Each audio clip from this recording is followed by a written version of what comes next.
Michael Sylvester Gardenzio Stallone, yang dikenali secara universal sebagai Sylvester Stallone dan mesra dipanggil SLY, dilahirkan pada 6 Julai 1946 di New York City, AS.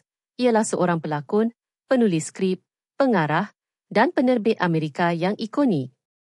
Beliau melonjak ke kemasyhuran antarabangsa pada tahun 1970-an dan menjadi superstar global melalui lakonannya sebagai dua watak legenda, peninju yang tidak dijangka Rocky Balboa dan veteran Perang Vietnam yang bermasalah John Rambo.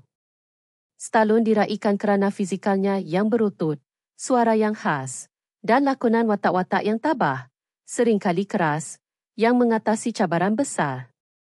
Laluan kejaya Stallone adalah bukti ketabahan. Setelah bertahun-tahun berjuang dalam peranan kecil dan menghadapi banyak penolakan, beliau terkenal menulis skrip untuk Rocky 1976 dan berkeras untuk memegang watak utama.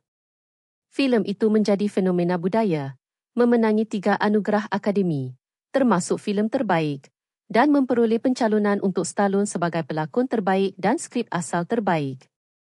Peranan ikoniknya dan sumbangannya kepada sinema termasuk siri Rocky Balboa, bermula dengan Rocky 1976. Beliau membintangi dan sering menulis atau mengarah beberapa sequel, termasuk Rocky 2, 3, 4, Days, Rocky Balboa, dan filem spin-off Creed, di mana beliau kembali memegang watak sebagai mentor, memperoleh pencalonan anugerah Akademi untuk pelakon pembantu terbaik untuk Creed 2015.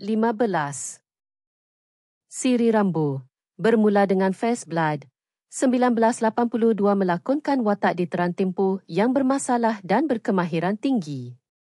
Siri The Expendables, bermula 2010, menulis bersama, mengarah, dan membintangi franchise aksi Ensemble ini.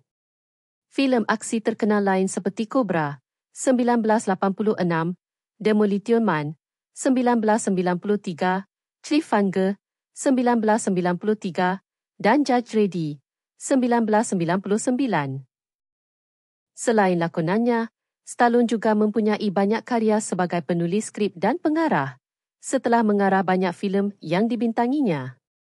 Filem-filemnya sering meneroka tema ketabahan, penebusan, dan perjuangan menentang kesukaran, menarik perhatian penonton di seluruh dunia.